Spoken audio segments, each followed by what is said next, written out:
This is DJ Wildstyle. You are watching B-Shine.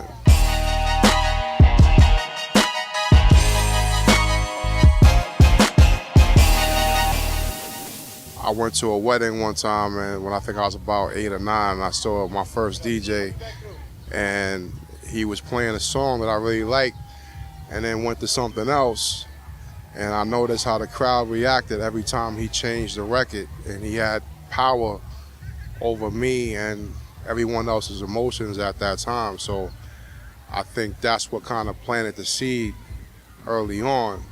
And then, as I grew up, different experiences kind of planted the seed for hip-hop before there was rap into my head, as far as certain records with breaks in them, which I didn't know at the time they were breaks. But, I was listening to breaks and like drum breaks when I was 8, 9 years old. One that really impacted me was meeting DJ Red Alert at the Roxy when I was 14. I went with my sister and my cousin, and my sister went to the booth and knocked on the door and said, "Hey Red, my brother is a big fan of yours and he's just starting out DJing. He wanted to meet you." Red let me come up in the booth with him at the Roxy. I was 14 years old, and I hung out with him and DJ WizKid, rest in peace WizKid, for like 20 minutes, watching him spin and everything. And Red said some encouraging words to me before I left, and it really meant a lot to me. And I spoke to Red a little while, a few weeks ago about that, and he was blown away that I remembered that, and he was glad that he was able to encourage me at such a young age. Shout out to Chris Valentine and Neil Valentine, two cats I went to high school with.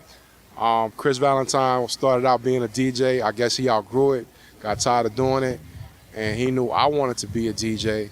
And he said, "Yo, I'll sell you these turntables, $50 a piece." And I asked my mom for the bread, and she gave it to me, and the rest is history. Just, doing parties and, even, just going to parties and checking out other DJs and, hooking up with, a few rappers, trying to make tapes and stuff like that. But it's always just trying to get better and try to be better than the next guy. And showing your skills at, parties and stuff like that. So when they go back to school on Monday, they can say, "Yo, that dude is nice." That's what it was all about. Very supportive, I could honestly say that, especially my mom, as far as when I needed money for equipment and records, stuff like that, she was always there, had my back. She didn't like the fact that I went to the city, by myself at 15 to buy records, but that was part of the game. I had to do it. Finally meeting Grandmaster Flash. He had his book signing for his autobiography, and I had the record, The Official Adventures of Flash Gordon, that he would start his mixtapes off with back in the day. And he also used it on the record, The Adventures of Grandmaster Flash on the Wheels of Steel. And I actually had the record, and it was in pristine condition.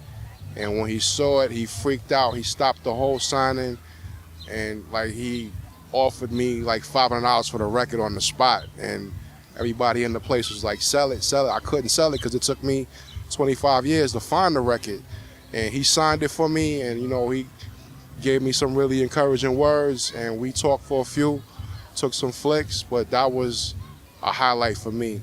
Getting older and trying to get better, like DJ Scratch said it the best.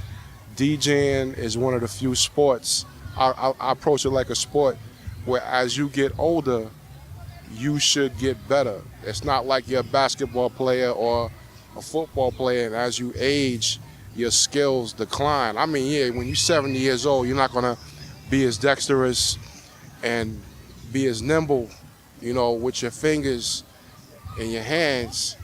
But as you get older, you're supposed to progress and get better, even if it's learning new musical styles, new mixes, new genres, cuts, scratches, whatever.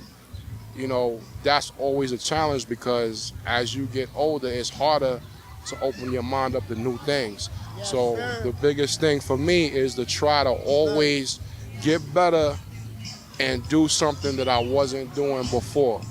And some words of wisdom that I got from Grand Mixer DST is when I practice, he said, when you practice, do you do the same thing over and over? And I said, kinda. He said, then you're not practicing, you're rehearsing, because you're only doing what you know.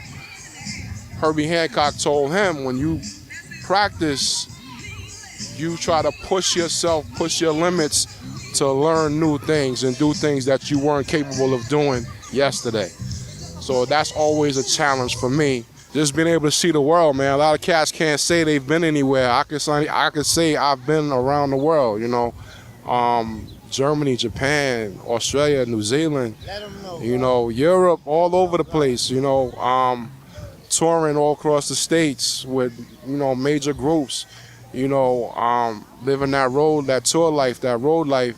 I could say I've done it. With technology and the internet, there's no real tours anymore. Only people that's touring is Jay-Z, Beyonce, like my man said, Lil Wayne. There's only big tours out here. But back then, you could have a hot record and still go out and do some shows and make some money. But I'm grateful to be able to say that I've been around the world, experienced hip-hop and different cultures. You go to Japan, they take hip-hop very seriously. I saw Japanese b-boys over there. I met guys in Japan and Germany who knew about breaks just as much as I did. You know what I'm saying? And this is an American culture being practiced in a foreign country. And they take it very seriously over there. And I was able to build with them and, experience their take on it. Just that I tried to, keep it as real as possible and did what I could do to try to keep it alive. That's all we could do. You go through life and you do something and you pass the torch on to the next people. We do the events, we come out to the parks. I try to assemble other DJs who normally wouldn't play together. It's like we're like the new jazz musicians. We all get together now. It wasn't like this before, but we all get together now and we rock out. You didn't see back in the day, you didn't see Grand Wizard Theodore and Rock and Rob on the same bill. You didn't see, Boogie Blonde and Lost Professor, and, all these cats is coming together now out of love for the game and love for the art form to express what we do and how we do it. And, I didn't think when I was 16 that I'd be, my age now and still doing this, but I'm still doing it. My man DJ Slice is still doing it. My man Jazzy Lamel is still doing it from around the way. We still going strong.